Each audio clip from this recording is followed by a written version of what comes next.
We're going to run through our simple head illustration style here as part of the Voodoo Concept Art series.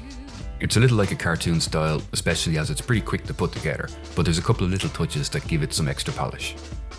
We're using our own Voodoo Concept Art pack for Procreate, Photoshop, Affinity Designer and Photo for this illustration, but it's not vital to have as a lot of these steps are pretty universal in any illustration app. There are a couple of bonus goodies we're using from the pack that will save us a lot of time though, as you'll see. But either way, it'd be cool if you could check it out at the link below. For this illustration, we're going to create a stylized version of Hanzo from Overwatch. The goal is to create nice shapes with confident lines. We're not aiming for perfect facial anatomy here, but something sleek that still holds together. We're going to kick off using one of our face shape stamps as a guideline for this. There's loads of them included in the Voodoo pack for creating both normal and stylized faces and various turnarounds, not to mention full body poses for male and female bodies too. It's helpful to stamp this in a bright colour before creating your sketch in a darker colour on top, so it's easier to see what you've done.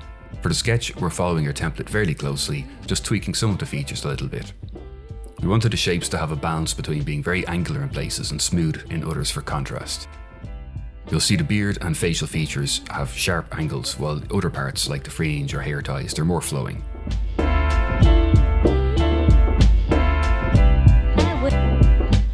With our sketch shaped up, we're going to start blocking in the base flat colours now. For this, we're using another helpful bonus tool from the Voodoo pack, one of our custom colour palettes. You can check out the link below to find out more about these, but effectively, they take all the guesswork out of getting perfect colours every time. Here, we're using one of our medium skin tones to sample from. This step involves creating a separate layer for each different base colour and filling in the entire area. The edges in these areas can be a little rough if you like. Something like a pastel or a rough edge inker can work really well here, or you could go for a simple hard edge brush if you want it to look really crisp. It's personal taste. The only thing we advise is to make sure you're using an opaque fill brush so that this isn't transparent, as we'll be using this as the base for all of the other layers that go on top very shortly.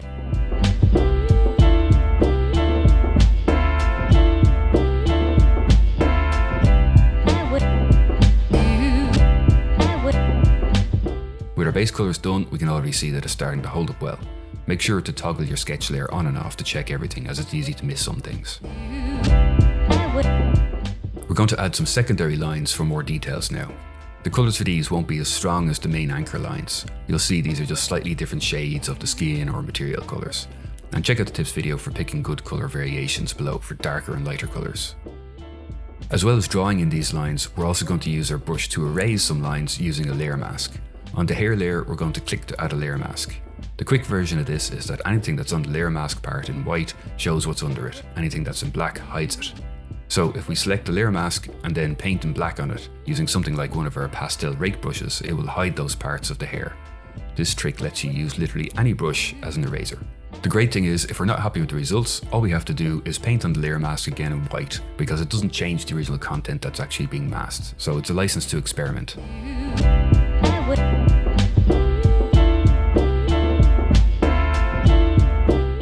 Using any big soft brush, we're going to gently build up a little darker colour to give the illustration more depth and form. This step is kind of double jobbing. It's adding blush to the skin, but it's also loosely defining the parts that are more in shadow, as the light for this would be coming from the left.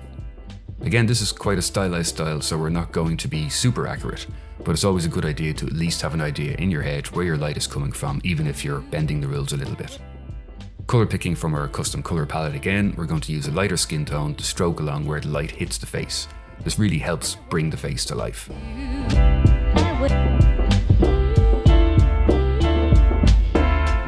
For a final touch to this step, we're going to create a new layer, clip it to the one below, pick a speckly texture brush, and just gently dab some light speckles over everything to make it a little bit more interesting. A trick we use very often is to create a group folder that's masked with the silhouettes of the entire piece. Check out the tips video link below for more details on this in different software. For now, in Photoshop, you create your mask by holding down Shift plus Command on Mac or Control on PC, clicking on each of the layer thumbnails, and this adds the shape of each selected layer to your selection. When you're done, just create or select a folder and click the Create Mask icon. Now, any layer you put inside this folder will stay inside the silhouette. Super powerful tip. Next, we're going to create a noise layer within this folder. Create a layer, fill it with white, then go to Filter, Noise, Add Noise. I usually add an amount of 20% with uniform distribution and use monochromatic. Change the blend mode to linear burn and check out the effect. Reduce the layer opacity if you want to lower it. Using our hue saturation sliders, we're going to tweak the colours slightly to make everything more vibrant. We're lightening up the light blue on the hair, making the yellow of the sash more saturated. In our effects folder, we're going to create a new layer with a colour dodge blend mode. Using a large soft brush, we're going to paint over parts of the whole illustration to make it more vibrant, give it a subtle glow. Before we make the final adjustments to this, we're going to add a levels adjustment layer just to brighten up the image a little bit in the mid and light tones. All we need to do now is just reduce the dodge effect a little bit to make it more subtle as it's too strong, and then Hanzo is good to go.